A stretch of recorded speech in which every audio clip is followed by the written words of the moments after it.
Hello, everyone. This is Chala Dinkoy coming to you live with the Tuesday Tea Time with Chala. I am the CEO and founder of the Repositioning Expert. This doesn't look like a tea, my mug usually, but it's got my protein in it. It doesn't have tea, but it's got my protein in it. Mm. Mm.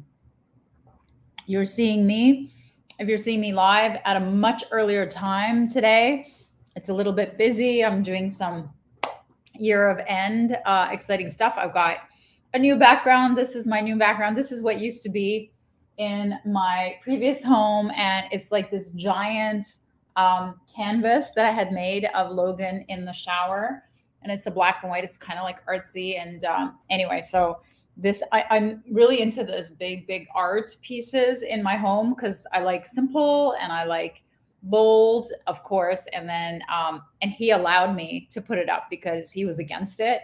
So I'm so happy that he will be gracing behind me from now on. And hopefully you like it. So what are we talking about today?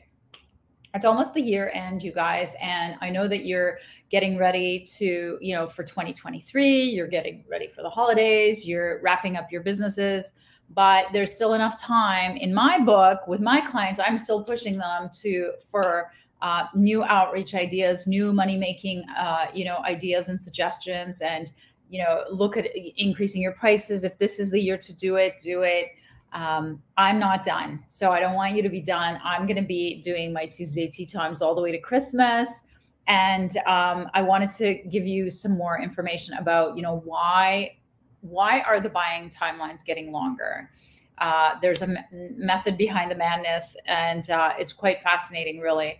I'm sure you can guess at some of it, but I looked at the actual research and the science behind it, and looked at different points of research of when we talk to buyers, what is it that they're actually saying? And the reason why this is important for you is, one, for your planning of when you're going to do the outreach and when it's going to close so that you can plan your cash. And also, as a small business, it also gives us some power and information about what to do and where to spend more of our time and money to influence them into a sale. So remember, everything I do is about the pitch. Everything I do is about how do we land that sale? How do we get in the door? And then how do we land that sale? So it turns out, and I'm going to take some steps because this is like my lunch. It's 11:51 here. Because I have a busy day, just like you do. So hopefully maybe you'll be watching this at night. Who knows? So there are so many different reports, but most of them are landing at above 50% of executives that they've talked to are reporting either significantly or somewhat increased timelines. Some are reporting as high as 61%. So, and these are, the 52% is from Korn Ferry, but there's a whole bunch of other research out there that was done this year to show that this is not going away. It is an increasing trend. It's just taking longer, and there's a really good reason. So here are like 4 reasons that I was able to research and find. And the reason why I'm doing this is because, and I wrote in the LinkedIn introduction to this topic, is that I was recently speaking on a stage in, where was I? Sometime in November, because I've done a few, and somebody in the audience, and I mentioned, that now it takes longer.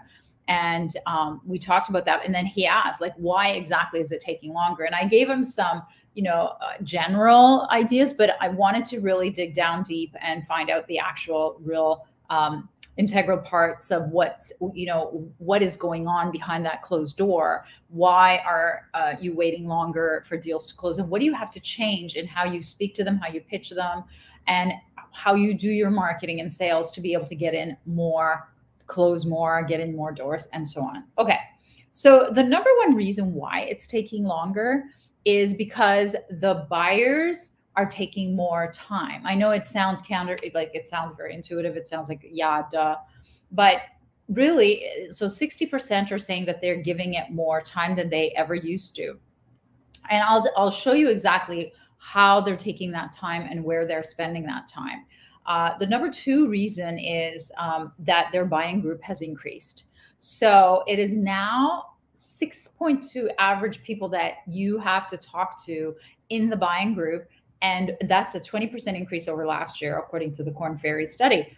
But worse is when they actually form a buying committee, because that's almost like the biggest time suck, is what, some of the people that were interviewed are saying, is that that's kind of like, it puts a whole stop and a hold on a lot of buying cycles, because the committee means that everybody has to be in agreement, or they have to, come to an agreement or to a consensus.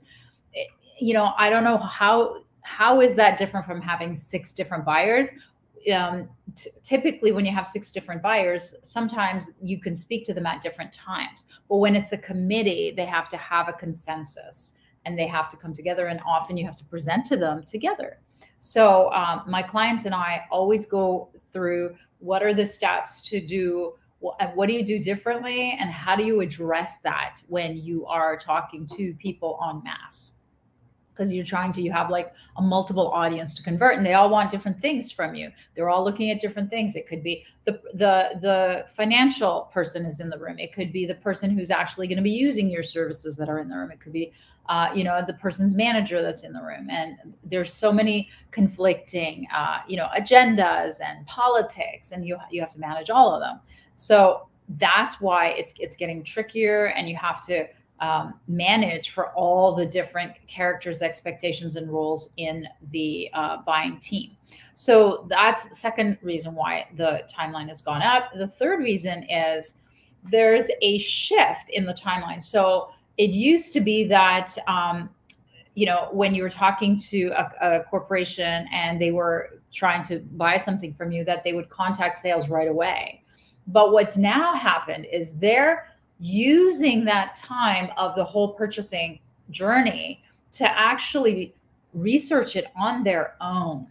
And in the next point I'm gonna make, I'll tell you exactly how they're doing that. But so what's happened is there's a shift within the timeline from contacting marketing or sales first, into doing the research that marketing puts out, and then contacting sales at the very end of the journey. So here, listen to this, 79% of prospects won't call a sales rep until they have in their head identified their clear need and the path to their solution.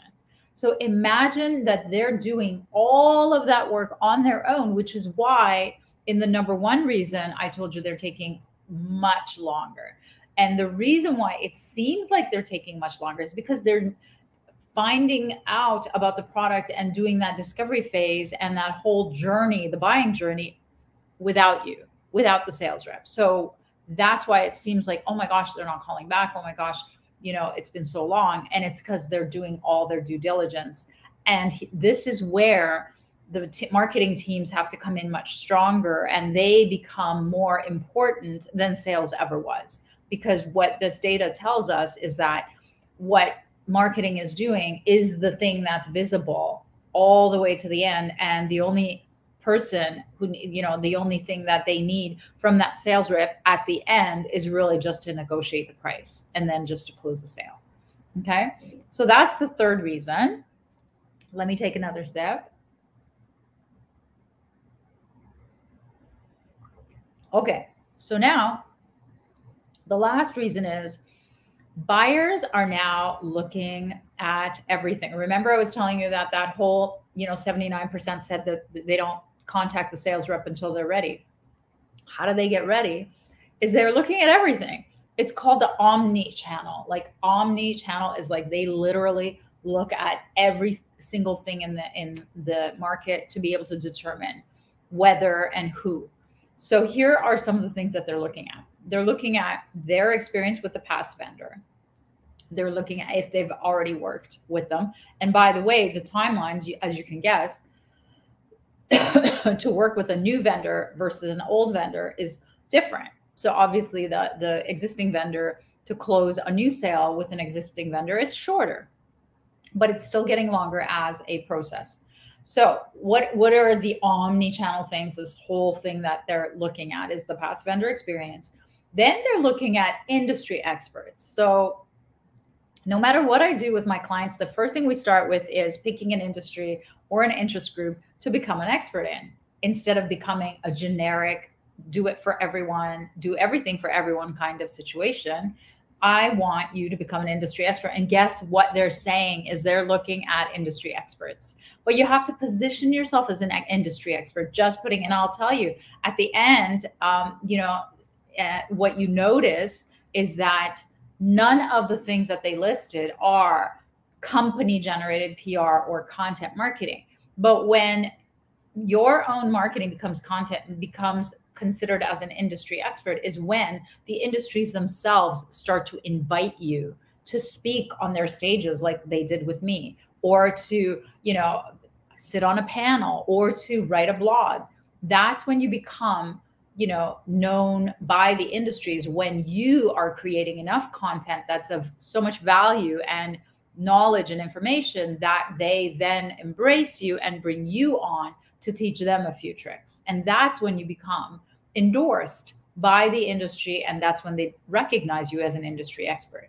So that's the piece about the industry expert. What else do they look at when they're doing the buying decision? They look at their online networks. So again, it's usually around industry or buyers of that service, or solutions of that problem. And they're online, but they're networks. So it could be LinkedIn groups, it could be their own association groups. They're looking at who they can reach out to, or what people are actually saying and writing about it. And then they look at industry publications. Again, everything's surrounded by industry, you guys. Why do you think I want you to actually pick an industry when you're trying to grow your sales? So let's start with, funneling all your energy and all your content and all your expertise into one industry. And we're hearing this right here on this research. Another thing that they look at is the buyers look at their own peers. So they may ask their own peers.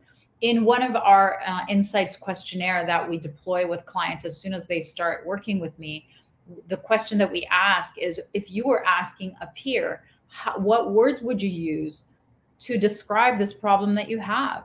So we have taken that question and we've created SEO strategies. We've created actual, hot buzzword, keyword strategies and messaging strategies based on that one question, because they ask their peers, and it's right here in this research. That's what they do.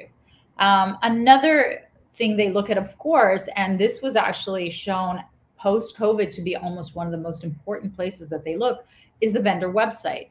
And in fact, there was an enormous amount, and I remember this from the research, enormous amount of interest of a percentage, like a huge amount of percentage of buyers who wanted to self-serve on the vendor's website to potentially even purchase. And I think they were purchasing anything up to $50,000 through their self-serve and vendor website. So, that's when everybody started redoing their websites. That's where everybody started polishing their online presence, because in person was a thing of the past. And increasingly what I'm reading in the new research, even in the 2022, is that it is still a thing of the past, and that digital buying is the way. That's what, as much as we'd like to think that, in person is coming back, the preferences are still for managing the majority of this journey online. And then they look at, they look at information from vendor reps. And lastly, they look at trade organizations. So again, any governing body that industry has, you have to target them as a marketer. You have to get in front of them, and you have to get your message and your expertise message in front of them, so that you can hook them with the expertise message and get into a meeting, because they've already done the research. And when they Google you, they find your stuff everywhere. Like, if anybody's looking to hire me and they Google me, they find me. I am not, some like one post wonder. I didn't just put up a single, blog when I did my website 5 years ago and that's it. I'm fully visible. I spend time and energy and money on putting out live weekly content that I then repurpose into written form, that I then repurpose into actual keynotes or masterclasses. So it is the chain that keeps on giving. But what's relevant is that content matters now, matters more than anything. But it has to be content at a level that your industry now recognizes that this is a person of note and they have something to add to our industry problems, and they're going to speak to our industry. And that's what I want. Or interest group. In my case, my niche is diversity groups, and my expertise is in pitching. So that's what I want for you, is for you to be omnipresent everywhere, so that that's where the decisions are made. And that's why it feels like it takes longer. And if you're not playing in that field, and you don't have to have a marketing department internally, you don't have to be so big to have that happen. I mean, I'm a one-man show, and I still make that happen for my business, even though I'm working in the business and on the business and still doing mostly outreach myself. So that's what I want you to note. And again, a lot of these, a lot of the research suggested that nobody ever is mentioning, like, none of the buyers are looking at the company's own PR, and they're not looking at the company's own, like, generic articles or content, because it's usually self-driven. But what I'm teaching is make sure that it's about the industry problems. Make sure you put in very useful stories of how you've helped other people in that same problem, in that same industry. Okay.